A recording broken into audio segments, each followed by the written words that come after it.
Roma, o coração do mundo, onde deuses e homens partilhavam o mesmo mármore, o império que escreveu a história com sangue, honra e glória. Mas tudo isso caiu, e o que estamos vendo hoje é o eco de uma nova queda. Roma foi, por séculos, a medida da civilização, não apenas pela força de suas legiões, mas pela profundidade de sua ordem. No auge de seu esplendor, o Império Romano era uma teia monumental que unia povos, línguas e culturas sob um mesmo destino. Era como se o mundo inteiro girasse em torno de uma única cidade.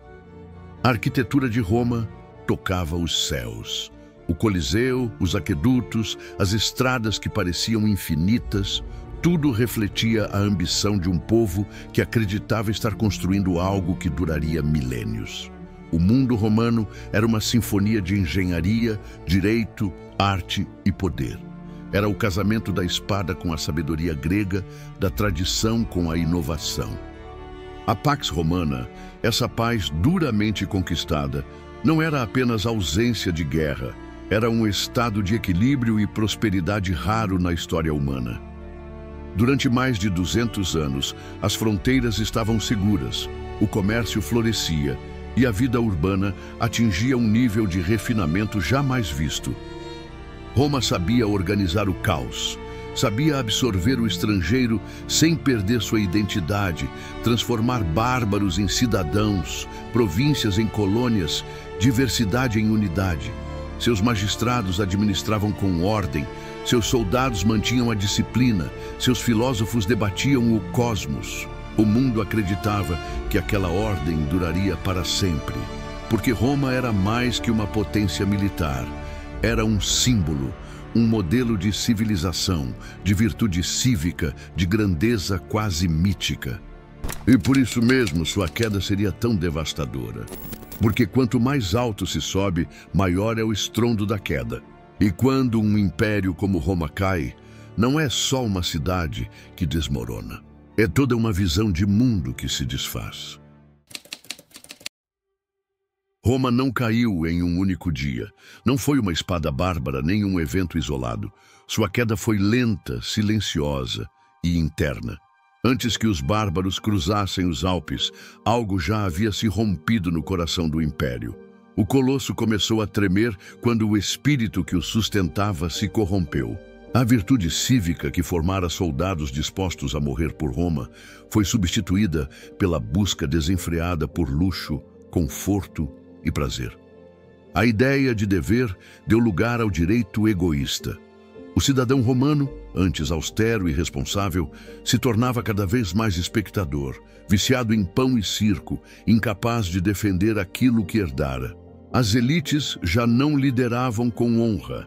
A política tornou-se um teatro, uma sucessão de intrigas e vaidades.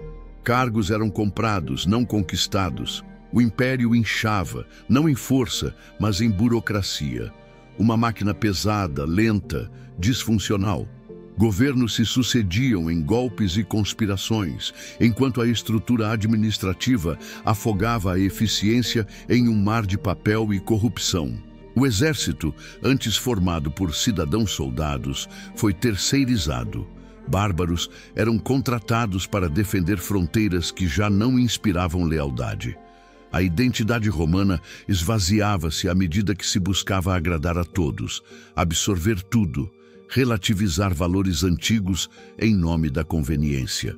A alma de Roma foi se diluindo, não por falta de inimigos externos, mas por excesso de concessões internas. Quando finalmente as muralhas foram invadidas, Roma já havia caído há muito tempo por dentro. O mármore ainda estava de pé, mas o espírito já era pó. Quando as legiões já não protegiam e os deuses pareciam ter se calado, uma sombra caiu sobre a alma romana. Não era apenas o império que ruía, era o próprio sentido da existência que começava a se desfazer. O povo romano, antes orgulhoso de sua missão civilizadora, passou a viver com um sentimento de abandono e confusão. Os templos estavam vazios, os oráculos emudecidos. As tradições que sustentavam a vida pública já não despertavam fé, apenas nostalgia. A multiplicidade de cultos e filosofias que outrora pareciam sinal de grandeza, agora revelavam uma sociedade perdida em suas próprias contradições. Era como se Roma, acostumada a governar o mundo, não soubesse mais governar a si mesma. Foi nesse cenário de ruínas visíveis e invisíveis que surgiu uma voz capaz de interpretar a tragédia com profundidade. Santo Agostinho. Após o saque de Roma pelos visigodos em 410 d.C., muitos viram o colapso como o fim dos tempos. Agostinho respondeu com uma das obras mais poderosas da história, A Cidade de Deus. Uma resposta não apenas política, mas espiritual à queda do mundo antigo. Os homens edificaram a sua cidade, a Roma terrena, fundada no amor próprio, levado até ao desprezo de Deus. Mas outra cidade existe, eterna, construída sobre o amor a Deus até o desprezo de si mesmo. Enquanto a primeira busca a glória dos homens, a segunda anseia pela paz que só Deus concede. Com Agostinho, o fim de Roma não era o fim de tudo. Era o fim de uma ilusão. A verdadeira cidade, a que não pode ser destruída por bárbaros ou corrompida por decadência, é a que se ergue na alma.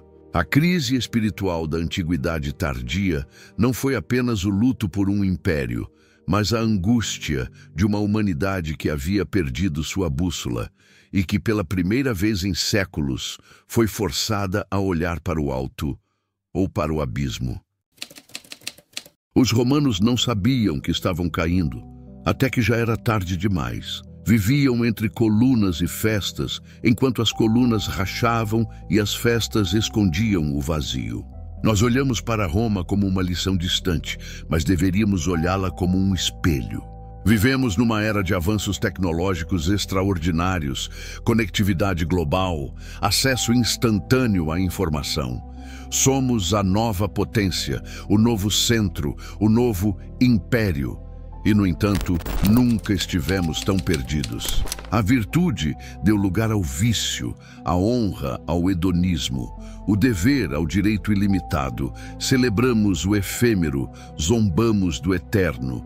Famílias se desintegram, a fé é ridicularizada e o sentido da vida é reduzido a prazeres momentâneos. As instituições incham em burocracia, enquanto o cidadão comum sente-se impotente. Governos falam em liberdade, mas promovem controle. O império digital conecta, mas isola. E a cultura dominante, como na Roma tardia, já não inspira grandeza, apenas sobrevivência. Tal como os romanos embriagados de entretenimento, também nós vivemos de distração. A nova arena é virtual, mas o propósito continua vazio. E o que fazemos diante disso? O mesmo que Roma fez, ignorar os sinais.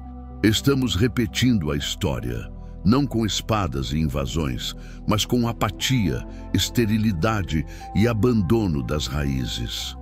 Não vemos bárbaros nos portões, porque os portões já estão abertos e o inimigo está dentro. Não nas legiões, mas nas ideias. O colosso moderno também está tremendo.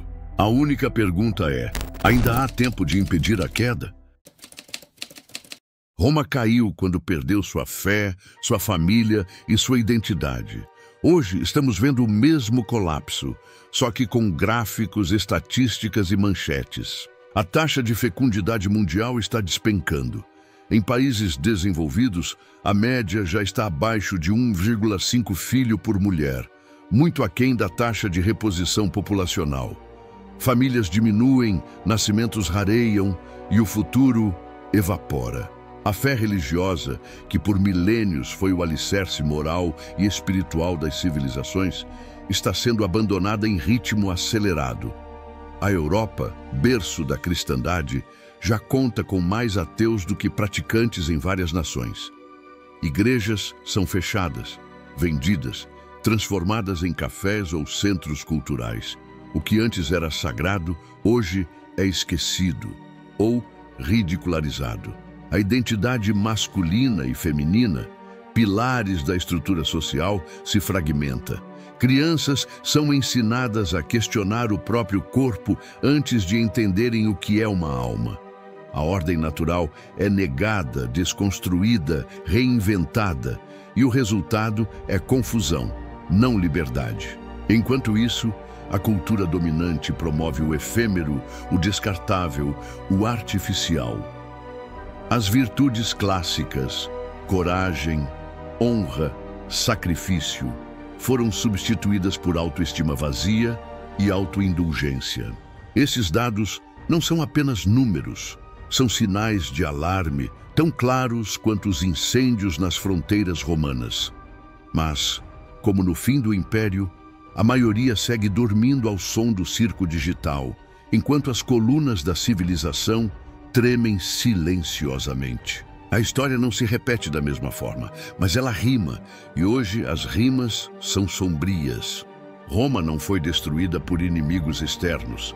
Foi destruída por dentro, pela corrupção da alma, pela erosão da verdade, pela rendição dos fortes ao conforto e dos sábios à covardia. Estamos vivendo o mesmo processo, só que mais rápido, mais disfarçado, mais digital. E o pior, com mais conhecimento e menos sabedoria.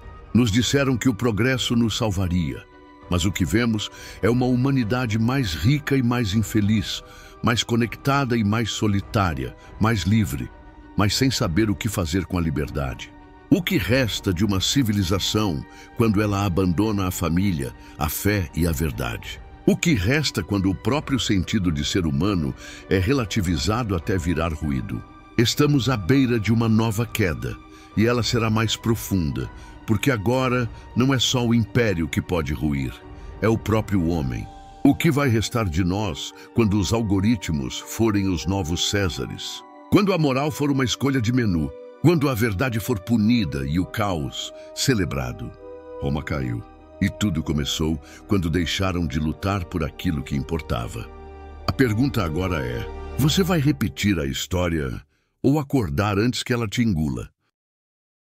Se você sente que algo está errado com o mundo, se você busca respostas que não vêm da superfície, este canal é o seu refúgio. Inscreva-se para mergulhar nas raízes da civilização, da fé e da verdade. Porque enquanto muitos escolhem o esquecimento aqui, nós escolhemos a memória. Assista também o vídeo que fizemos sobre a Cidade de Deus, a qual conversa muito sobre a queda de Roma e sobre o que vivemos hoje.